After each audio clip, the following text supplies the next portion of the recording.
অসমৰ মুখ্যমন্ত্ৰী ডাঙৰীয়া, আপোনাৰ কথা বাৰ্তা, আপোনাৰ আচৰণ, আপোনাৰ কাম কাজ এইবিলাকৰ পৰা মই অন্তত নিশ্চিত হৈছো যে আপুনি জুবিন গাৰ্গক ন্যায় দিবৰ কাৰণে সঁচাকে কোনো ব্যৱস্থা কৰা নাই। আপোনাৰ আন্তৰিকতা মই তেতিয়াই গম পাইছিলো যেতিয়া আপুনি বাৰম্বাৰ জুবিন গাৰ্গক গুৱাহাটীত নাৰাখিবৰ কাৰণে চেষ্টা কৰি আছিলে। বহুত কথা আছে, এইবিলাক কোৱাই নাই এতিয়ালৈকে। আপুনি চাৰ্টাৰ্ড ফ্লাইটত অনাৰ কথা কৈছিলে ছিংগাপুৰৰ পৰা দিল্লী, সেইটোও নকৰিলে। চাৰ্টাৰ্ড ফ্লাইটত দিল্লীৰ পৰা গুৱাহাটী অনাৰ কথা আছিলে, সেইটোও নকৰিলে। আপুনি আমাৰ জুবিন দাক ডিকিত লৈ আহিছে ফ্লাইটৰ, আপুনি চাৰ্টাৰ্ড ফ্লাইটত আনিম বুলি কৈ নকৰিলে এইবিলাক কাম। আপুনি গুৱাহাটীৰ মাজমজিয়াত তাৰপিছত হেৰি দিম বুলি কৈ গুৱাহাটীৰ মাজমজিয়াত আপুনি সমাধি ক্ষেত্ৰ নিদিলে। আপুনি হেৰি বুলি কৈছিলে ৰাষ্ট্ৰীয় আপোনাৰ কি কয় ৰাষ্ট্ৰীয় মৰ্যাদাৰে আপুনি জুবিন দাক বিদায় দিয়াৰ কথা কৈছিলে, দিলে নে বাৰু ৰাষ্ট্ৰীয় মৰ্যাদাৰে? আপুনি দিলে নে নাই বাৰু কওকচোন। আপুনি ৰাষ্ট্ৰীয় মৰ্যাদা হ'ল নে নাই বাৰু? সেইদিনাতো ময়ো বহি আছিলো, মই আপোনাৰ সন্মুখত, আপুনি নিশ্চয় দেখিছে যে আপুনি পিছফালে চকীত বহি আছে, মই অলপ আগফালে মানুহৰ মাজত মাটিত বহি আছো, হয়নে নহয় কওক? তাত বাৰু এইটো ৰাষ্ট্ৰীয় মৰ্যাদা আছিলে নে নাই বাৰু জুবিন দাক বিদায় দিয়াটো? আছিলে নাই কওক? আপুনিতো গৈ গৃহমন্ত্ৰীক লগো ধৰিছিলে ৰাষ্ট্ৰীয় মৰ্যাদাৰে, তাৰপিছত কিবা চৰকাৰী মানুহ নহয় কাৰণে দিব নোৱাৰে নে কিবা বুলি আপুনি এনেকুৱা ধৰণৰ চাগে কিবা এটা খবৰ পাই আপুনি একো কৰিব নোৱাৰাকে গুচি আহিলে, আৰু তাৰপিছত আপুনি লাহেকে কথাটো তল পেলাই দিলে। আৰু যিহেতু বেছিভাগ মিডিয়াই আপোনাৰ পক্ষতে চলে, গতিকে মিডিয়াবিলাকে আপোনাৰ বিৰুদ্ধে নকয়ে। আৰু আপুনিতো মোৰ গোটেই কথাবিলাক, মইতো এতিয়া কেলে লাইভ আহিবলগীয়া হ'ল? লাইভ এইকাৰণেহে আহিবলগীয়া হ'ল যে মই মিডিয়াত মোৰ কথাবিলাক আজিকালি নোলায়। আপুনি জুবিন গাৰ্গৰ মৃত্যু সম্পৰ্কে মই যাতে কোনো কথা মিডিয়াত ক'ব নোৱাৰো, সংবাদ মাধ্যমত যাতে নোলায়, তাৰ কাৰণে আপুনি মালিকবিলাকক কৈ থৈছে। বেছিভাগ মালিকে সেইকাৰণে আপোনাৰ কথা শুনি মোৰ বাতৰিয়ে নুলিয়াই দিয়া। চবেই নহয় দেই, ব্যতিক্ৰম আছে, মাজে মাজে ফাঁকে পকাই এটা দুটা উলিয়াই দিয়ে, তাৰপিছত আকৌ গম পালে চাগে আকৌ বন্ধ কৰি দিয়ে কিছুমানে, আপোনালোকৰ পৰা প্ৰেছাৰ আহিলে। নহলেতো একেবাৰে কেইটামান উলিয়াই নাই। সেইদিনা আপুনি নিজে দেখিছে যে মই যিহেতু সেইদিনা জুবিন দাৰ মৃত্যুৰ দিনা 19 তাৰিখৰ দিনা তদন্ত লাগিব বুলি প্ৰথম মই কৈ দিলো, গতিকে আপুনি মোৰ মুখখন বন্ধ কৰিবৰ কাৰণে মিডিয়াবিলাকক, বেছিভাগ মিডিয়াক, চব হয়তো মনা নাই, বেছিভাগ মিডিয়াক আপুনি মিডিয়াক মেনেজ কৰি দিলে। মোৰ নিউজ নোলোৱা হ'ল, বাইক নোলোৱা হ'ল, আনকি সমাধি ক্ষেত্ৰত মই যদিও ঘণ্টাৰ পিছত ঘণ্টা আছো, মানুহৰ মাজত আছো, তথাপিও বাইক চাইক লোৱা নাই, নুশুধেই মানে কথাই নুশুধে কোনেও এতিয়া। আনকি কিমানবাৰ জুবিনদাৰ ওচৰলৈ গলো, ঘৰলৈ গলো, আপোনাৰ ষ্টেডিয়ামত থাকোতে তালৈ গলো সৰু সজাই, তাতো কোনো বাইক চাইক নলয়, কাৰণ আপুনি কৈ থৈ দিছে অখিল বস্তু নুলিয়াবি বুলি, চবকে কৈ থৈ দিছে, নহয় জানো? আপুনিতো চব মেনেজ কৰে। এতিয়া এই কেছটোকো আপুনি অসমৰ মানুহক মেনেজ কৰিম বুলি ভাবিছে যে আপুনি কিমান ডাঙৰ কথা এটা কালি কৈ দিলে কওকচোন, তদন্ত আধৰুৱা হ'ব, তদন্ত কৰাৰ এখতিয়াৰ আমাৰ নাই, এইবুলিতো আপুনি কৈ দিলে, এইবুলি আপুনি কৈ দিলে। তো গতিকে আপুনি চব এইটো চোন আপোনাৰ গভৰ্ণমেণ্ট অফ আছাম, এইটো হয়নে? চাওক আপুনি, এইটো গভৰ্ণমেণ্ট অফ আছাম। অসম চৰকাৰে ইয়াতো সহযোগিতা কৰিছে। মই ওপৰকেইটাহে চাই আছিলো, হাই কমিশ্যন অফ ইণ্ডিয়া ছিংগাপুৰ আৰু এক্সটাৰ্নেল মিনিষ্ট্ৰী অফ এক্সটাৰ্নেল এফেয়াৰ্ছে চাই আছিলো। এইফালে ইয়াতো এতিয়া দেখিলো গভৰ্ণমেণ্ট অফ আছাম আৰু গভৰ্ণমেণ্ট অফ মিজোৰাম, তেওঁলোকৰো হেৰি আছে, মানে আপোনাৰ একদম অশোক চক্ৰলৈ একদম তেওঁলোকে যে স্পন্সৰ কৰিছে, তেওঁলোকৰ যে বস্তু গৈছে, এইটো মানে তেওঁলোকে যে ইয়াৰ অৰ্গেনাইজাৰ প্ৰেজেন্স মানে কৰিছে, মানে সেই ওপৰকেইটাতো ডাইৰেক্ট প্ৰেজেন্স বুলি লিখিছে, তলত আপোনালোকৰ হেৰি দি দিছে। চাওকচোন হয়নে নহয়? চব মুখ্যমন্ত্ৰী ডাঙৰীয়া এই নৰ্থ ইষ্ট ফেষ্টিভেল আপুনিও পাতিছিলে, গভৰ্ণমেণ্ট অফ আছামো আছে ইয়াত। মুখ্যমন্ত্ৰী ডাঙৰীয়া মিনিষ্ট্ৰী অফ এক্সটাৰ্নেল এফেয়াৰ্ছ চাগে আমাৰ কি ৰাজ্যিক আপোনাৰ কি মন্ত্ৰী বাহিৰলৈ যোৱা মন্ত্ৰীজন আমাৰ বৈদেশিক মন্ত্ৰী তেওঁ চাগে হেৰি এইটো কৰি দিছে, পবিত্ৰ মাৰ্কেটে কৰি দিছিলে। তাৰপিছত এইটো কি কয় হাই কমিশ্যন অফ ইণ্ডিয়া ছিংগাপুৰ তেওঁলোকো আছে। অসম চৰকাৰেও ইয়াত পইচা দিছে, অসম চৰকাৰেও ইয়াত প্ৰেজেণ্ট কৰিছে, অসম চৰকাৰেও ইয়াত অংশগ্ৰহণ কৰিছে, অসম চৰকাৰৰ অংশীদাৰ।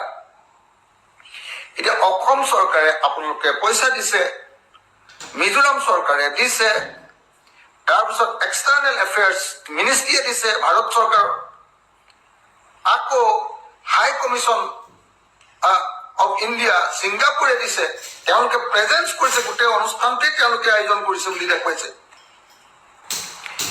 এতিয়া আপুনি জুবিন গাৰ্গক তদন্ত কৰিবলৈ এখতিয়াৰ নাই। পইচা পাতি দি ছিংগাপুৰত অনুষ্ঠান পাতিবলৈ আপোনালোকৰ এখতিয়াৰ আছিলে।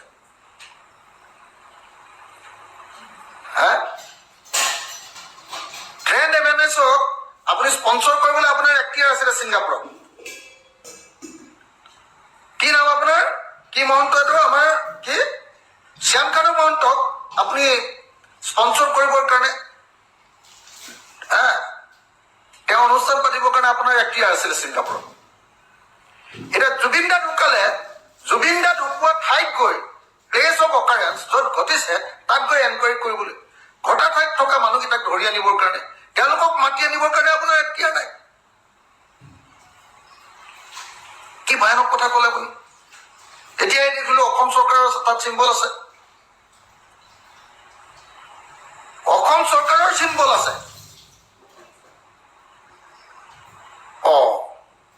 তো গতিকে এতিয়া অসম চৰকাৰে অনুষ্ঠান পাতিলে, জুবিন গাৰ্গক নিলে, হেৰিয়ে শ্যামকানুৱে এক্সটাৰ্নেল এফেয়াৰ্ছে পাতিলে, পবিত্ৰ মাৰ্ঘেৰিটাহঁতে পাতিলে, জুবিন গাৰ্গক নিলে, মৃত্যুৰ পাছত বা আপুনি নিজে কোৱা মতে হত্যাকাণ্ড কৰাৰ পাছত এতিয়া হত্যাকাৰীবিলাকক বা অভিযুক্তবিলাকক বা অপৰাধীবিলাকক বা আপুনি এতিয়ালৈকেতো আমি অভিযুক্ত বুলি কৈ থাকিব লাগিব প্ৰমাণ নোহোৱালৈকে, অভিযুক্তবিলাকক আপোনালোকে মাতি আনিবৰ কাৰণে বা ধৰি আনিবৰ কাৰণে আপোনাৰ এখতিয়াৰ নাই।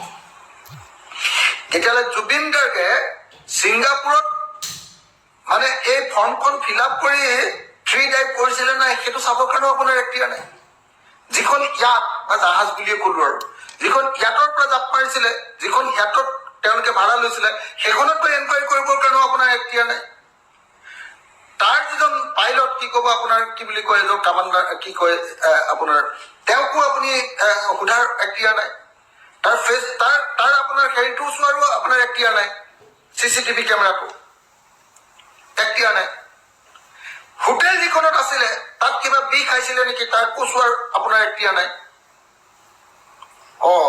তেতিয়া এইটো কি তদন্ত হ'ব? হত্যাকাৰী কেনেকে ওলাব? তেওঁলোকতো বাচি যাব। APSC কেলেংকাৰী হ'ব, উত্তৰ কাছাৰ কেলেংকাৰী হ'ব, আৰু চাৰদা কেলেংকাৰী যেনেকে আপুনি বাচিলে তেনেকেই বাচিব। এতিয়া ভয়ানক কাম কৰিছে মুখ্যমন্ত্ৰী ডাঙৰীয়া। সেইকাৰণে আকৌ এবাৰ দাবী কৰিছো মুখ্যমন্ত্ৰী ডাঙৰীয়া, মই আপোনাৰ বিধানসভাৰ এজন বিধায়ক, বিৰোধী পক্ষৰ এজন বিধায়ক, ঐতিহাসিক শিৱসাগৰ বিধান সমষ্টিৰ এজন বিধায়ক, মই দীৰ্ঘদিন ধৰি অসমৰ ৰাইজৰ কাৰণে জীৱন দি দিয়া, আত্ম উৎসৰ্গা কৰা, জীৱনটো বৰবাদ কৰি দিয়া, জেল খাই খাই খাই খাই শাৰীৰিক মানসিকভাৱে মই খতম, মোৰ পৰিয়াল খতম, অসমৰ মানুহৰ কাৰণে কাম কৰা এজন মানুহ হিচাপে মই আপোনাক এতিয়া কি বুলি কম কওক, কি বুলি কম এইটো কওক। মই এটাই কথা কৈছো মুখ্যমন্ত্ৰী ডাঙৰীয়া, আপুনি বহুত কৰিলে এবাৰ জুবিন গাৰ্গক লৈ নেখেলিব। স্পষ্টকে কৈছো, আপুনি জুবিন গাৰ্গক লৈ নেখেলিব। যদি আপোনাৰ এখতিয়াৰ নাই, এখতিয়াৰ থকা সংস্থাক দিয়ক। যদি তেনেকুৱা সংস্থাই 2 নম্বৰী কৰে তেতিয়াহ'লে হাইকোৰ্ট বা সুপ্ৰিম কোৰ্টৰ নিৰীক্ষণত কামটো কৰিবলৈ দিয়ক। আপুনি লগে লগে গৈ প্ৰধানমন্ত্ৰীক লগ ধৰক আৰু হোম মিনিষ্টাৰক লগ ধৰক, যাতে ছিংগাপুৰত গৈ তদন্ত কৰিব পাৰে আমাৰ সংস্থাবিলাকে। আপুনি লগ ধৰক। আপুনি অকল ভোটৰ কাৰণে প্ৰধানমন্ত্ৰী আৰু হেৰিয়াক অমিত শ্বাহক ইয়ালৈ আনি থাকিলে হ'ব নেকি? গৈ লগ ধৰক। আপোনাক বহুত ভাল পায় বুলি শুনিছো অমিত শ্বাহে। লগ ধৰক, লগ ধৰি আপুনি পাৰ্মিশ্যন উলিয়াওক। নহ'ব দেই, এইটো নহ'ব কিন্তু এটা কথা কৈ দিলো কিন্তু আপুনি ক্লিয়াৰলি কৈ দিছে অসমৰ মানুহে ধৰা নাই আপুনি মাৰপিট কৰি বন্ধ কৰিছে অসমৰ মানুহে ধৰা নাই আপোনাক মাৰপিট কৰি আপুনি বন্ধ কৰিছে হয়নে নহয় জুবিন গাৰ্গৰ মৃত্যুটো কেলে বেয়া পায় আপুনি জুবিন গাৰ্গে আপোনাক কেলে ছচিয়েলিষ্ট বুলি কৈ দিলে লেফটিষ্ট বুলি কৈ দিলে আপোনাৰ আদৰ্শৰ লগত নিমিলা বুলি কৈ দিলে আপোনাক বহুত গালি দিলে কা আন্দোলনৰ সময়ত আপুনি তেওঁক গালি দিলে আপোনাক সাম্প্ৰদায়িক বুলি মানে এই জাত পাত ধৰ্মৰ ৰাজনীতি কৰা বুলি কৈ দিলে জুবিন গাৰ্গে সেইকাৰণে এতিয়া আপুনি প্ৰতিশোধ ল'ব খুজিছে নেকি জুবিন গাৰ্গৰ এইটো নহ'ব আপোনাকতো গালি পাৰিবলগীয়া মানুহেই আপুনিতো সাম্প্ৰদায়িক ৰাজনীতি কৰে গতিকে গালি পাৰিবই চিয়ৰ কোনো কথা নাই এইটোতো কৰিবই আৰু মুখ্যমন্ত্ৰীকতো গালি পৰাৰ নিয়মেই চবেই গালি পাৰিব পাৰে চব গণতান্ত্ৰিক আপুনি হিটলাৰ কাৰণেহে বেলেগৰ কথা শুনিবলৈ মন নকৰে আপুনি হিটলাৰ কাৰণেহে কোনোবাই গালি পাৰিলে তাক প্ৰতিশোধ ল'ব খোজে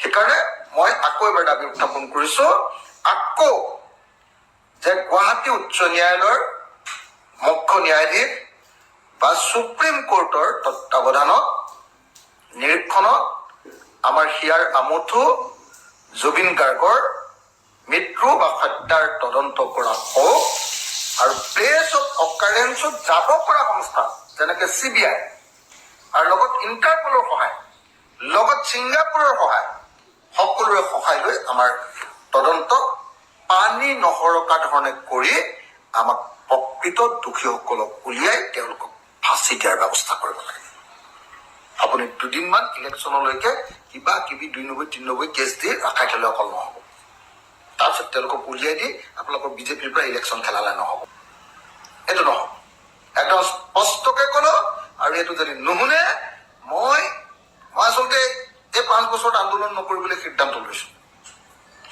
এতিয়াতো মাথাটো গৰম হৈ গৈ আছে আপোনাৰ কাণ্ড কাৰখানা দেখি জুবিন গাৰ্গৰ প্ৰতি আপোনাৰ অন্যায় আপোনাৰ পক্ষপাতিত্ব আপোনাৰ 2 নম্বৰী দেখি খং উঠি গৈ আছে গতিকে কি হয় নাজানো 5 বছৰ কটাব পাৰো নে নোৱাৰে MLA হিচাপে সেইটোৱে গম পোৱা নাই এতিয়া কিন্তু আকৌ এবাৰ ক'লো দেই CBI আকৌ বিচাৰিছো CBI এনকুৱাৰী কিন্তু হাইকোৰ্ট বা সুপ্ৰিম কোৰ্টৰ নিৰীক্ষণত এনকুৱাৰী ইণ্টাৰপলৰ সহায় তাৰ পাছত আকৌ ছিংগাপুৰ চৰকাৰৰ সহায় তাৰ কাৰণে আপুনি প্ৰধানমন্ত্ৰী আৰু